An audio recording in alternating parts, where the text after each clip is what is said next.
Hello guys! Hello Virgo! Welcome dito sa aking channel, Kapalaran 888. Welcome! Alamin natin kung anong messages, vibration, gabay, energy para sa inyong lahat.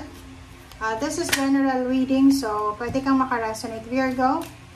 Please connect your intuition sa mga baraha na lumalabas dito sa aking tarot.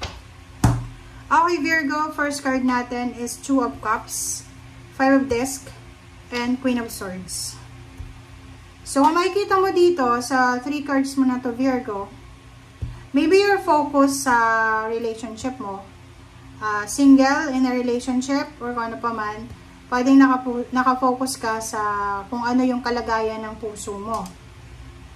Kasi yung reading natin ngayon is, this is all about kung ano yung kailangan mabago, kung ano yung kailangan itira sa buhay natin.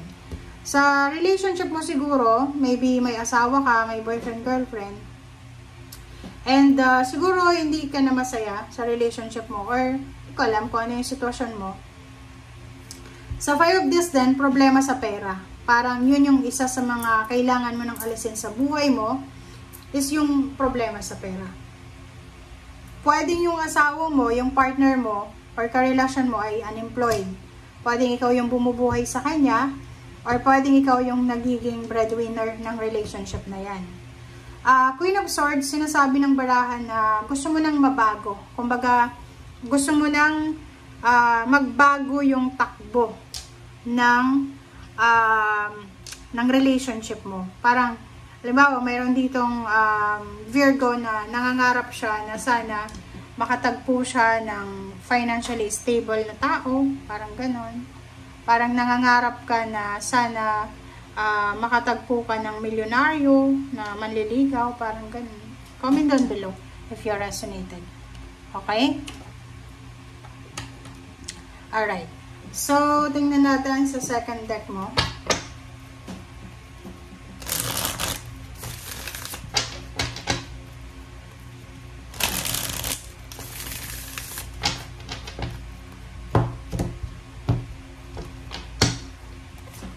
Okay, the Wheel of Fortune, Nine of Earth, Transformation, the Star, and Three of Water. Sa ilalim mo guys is Knight of Air and Knight of Fire. Sabi ko na eh. Diba? So yun. Nakikita ko siya dito na may iba sa inyo dito na you are super motivated. Yung mga single ditong Virgo, babae ka man or lalaki. Babae or lalaki na Virgo. Nakafocus kayo, yung pinaka-priority nyo is pera. Nakafocus kayo sa financial success. Yung parang sinasabi ng barasa nyo dito na hindi kayo titigil hanggat hindi nyo nakukuha. Sobrang motivation yung nararamdaman mo. Para sinasabi mo dito, hindi ka titigil hanggat hindi ka nakakahanap ng relationship na yung talagang may pagmamalaki mo na financially and emotionally balance. Okay? And nakikita ko sa iyo dito na mayroon dito na Virgo na posibleng siya ay magta-travel, aalis. Pwedeng pupunta siya sa ibang lugar sa Pilipinas or sa ibang bansa para hanapin kung saan siya magiging maligaya or hahanapin niya kung saan siya aasenso or kung saan siya makakakuha ng satisfaction. It's either trabaho or it's either love life yung hinahanap mo. Okay.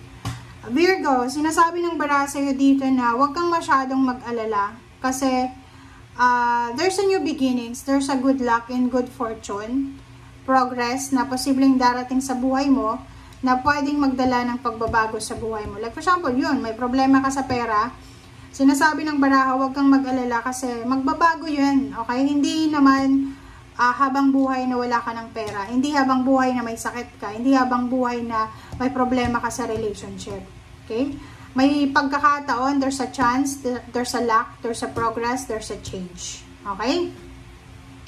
Sinasabi ng baraha mo dito, Virgo, na huwag ka ding mag-alala kasi kung ano yung pangarap mo, pag sinabayan mo siya ng actions, pag sinabayan mo siya ng sipag at tiyaga, makukuha at makukuha mo. Hindi ito sinasabi na kung ano man tong minamanifest mo na financial contentment and luxurious independence, sinasabi ng barahan na makukuha mo yan. Financial wishes, yung parang pangarap mo na tumanda na walang problema sa pera, yan nga, makapag-asawa ng mayaman, ma-enjoy yung pagtanda ng mayroong pera sa bangko, parang ganon. Sinasabi ng baraha, huwag kang mag-alala kasi mangyayari at mangyayari yan sa'yo. Lalo kung ikaw ay nasa 27 years old, 23, 24, 25, batang-bata ka pa. Okay, transformation, number 16, realization. So, nakikita ko sir dito, Virgo, na marami kang marirealize sa buhay na pwedeng magdala sa'yo ng pagbabago. Okay, so, there's so much things and parang ano to, parang bibigyan ka ng pagkakataon ng universe na magawa mo kung ano yung gusto mong magawa sa buhay mo. And yung pangarap mo sa buhay, wala namang problema kasi sobra-sobra yung inspiration mo, tiwala sa sarili, confident ka naman. So, alam mo na makukuha mo yung selebrasyon, makukuha mo yung biyaya, makukuha mo yung pagpapala, or kano pa man. So, ihanda mo din yung sarili mo because there's a celebration. It's either there's a wedding invitation, birthday party, or kung naman siya na party na involved ka. Okay.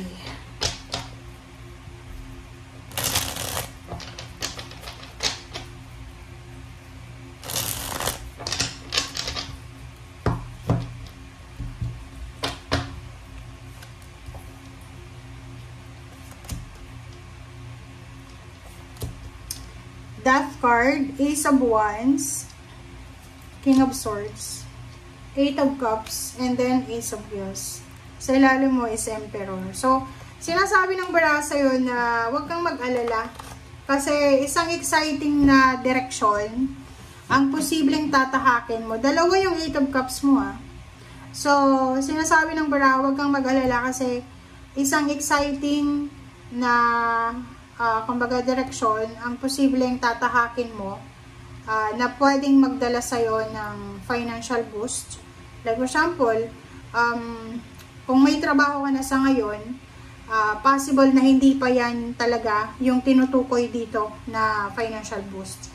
Pwedeng after nyan, meron pa na i-offer sa'yo ang universe, especially international or sa malayong lugar, na pwedeng makatulong sa'yo para makuha mo yung authority, yung empowerment, or kano pa man. So, sinasabi ng baraha kung pangarap mong ma-promote, pangarap mong magkaroon ng authority or power sa loob ng company, sa community, or sa Pilipinas, or sa buong mundo, sinasabi ng baraha na kayang-kaya mo yun Sobra-sobra yung faith mo sa sarili mo.